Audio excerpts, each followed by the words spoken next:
Timnas Indonesia berhasil memutus rekor 38 tahun tidak pernah menang dari Oman. Skuad Garuda gilas Oman 3-0 tanpa balas di Gelora Bung Karno.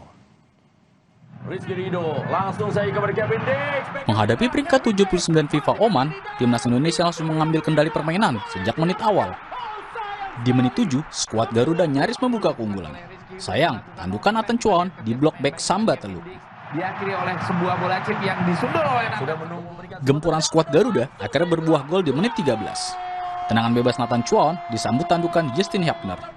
1-0 Garuda memimpin. Iya, salah satu momen yang memang harus lebih sering bisa kita. Di menit 27, pasukan John Hartman berhasil menggadaikan kedudukan. Tembakan mendatar oleh Romani gagal dibendung Ahmed Al-Rawahi. Skor 2-0 untuk Indonesia. Dia bernama Ola Romani. Selang 11 menit, peluang Oman tipiskan defisit skor sirna.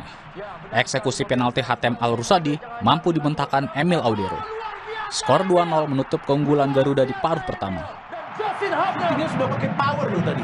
Iya, dia memang 10 menit interval kedua bergulir, pasukan Merah Putih kembali getarkan jala Oman melalui sontekan Ragnar Oratmangun. Skor 3-0 keunggulan Indonesia terjaga hingga peluit akhir berbunyi. Skuad Garuda selanjutnya dijadwalkan berjumpa Mozambik di laga FIFA Matchday 9 Juni mendatang. Tadi Farjaner memberikan dia bola, Doni Trinida berpikir terlalu lama dan kembali. Ketua Umum PSSI Erick Thohir tak ingin puas terkait dengan kemenangan Indonesia atas Oman dengan skor akhir 3-0 di FIFA Matchday 2026. Kemenangan ini cukup penting bagi skuad Garuda lantaran berpengaruh pada peringkat FIFA. Usai menekuk Oman 3-0, Erick Thohir mengaku senang namun meminta skuad Garuda untuk tidak berpuas diri. Menurutnya FIFA Matchday 2026 masih menyisakan satu pertandingan melawan Mozambik pada 9 Juni 2026. Namun Erick menegaskan Indonesia setidaknya bisa merangkak naik di peringkat FIFA dengan catatan mampu mengalahkan Mozambik yang saat ini menghuni peringkat 101 FIFA. postur yang dimiliki oleh para pemain timnas dan kita lihat di sini bagaimana hal itu dilakukan. Ya pasti senang, tapi kan masih ada pertandingan lawan Mozambik. Rankingnya juga di atas kita 100. Ya mudah-mudahan kalau kedua pertandingan ini hasilnya baik kan paling nggak tingkat FIFA-nya juga bisa lebih baik.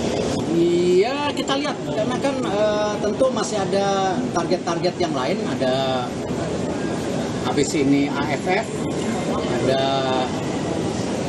FIFA ASEAN yang belum diumumkan, nanti kita sabar aja. Karena kembali membangun saya rasa pas kesempatan jom waktu. 2 dekade kawal olahraga nasional dan internasional khususnya sepak bola. Wakil pemimpin redaksi Harian Kompas Adi Prinantio meluncurkan 2 buku sekaligus bertema sepak bola. Buku ragam warna sepak bola dan sepak bola kita semua resmi diluncurkan Jumat siang di Jakarta. 2 buku ini lahir dari kurasi lebih dari 3.500 artikel karya wakil pemimpin redaksi Harian Kompas Adi Prinantio selama bertugas di Des Olahraga, khususnya sepak bola. Beragam cerita, peristiwa, konflik, dan analisis seputar sepak bola dari dalam dan luar negeri tertuang dalam buku ragam warna sepak bola serta sepak bola kita semua.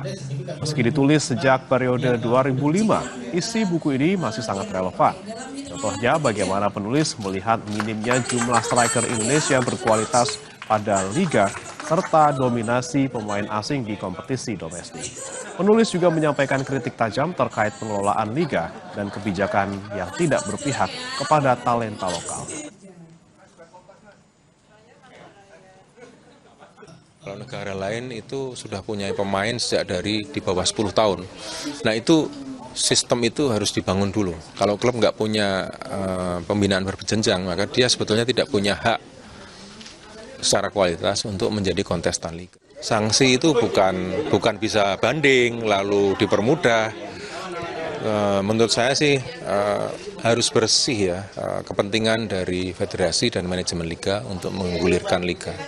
Kalau masih ada kepentingan, ada konflik of interest, itu jangan harap liga kita itu bisa profesional dan melahirkan pemain-pemain domestik yang berkualitas.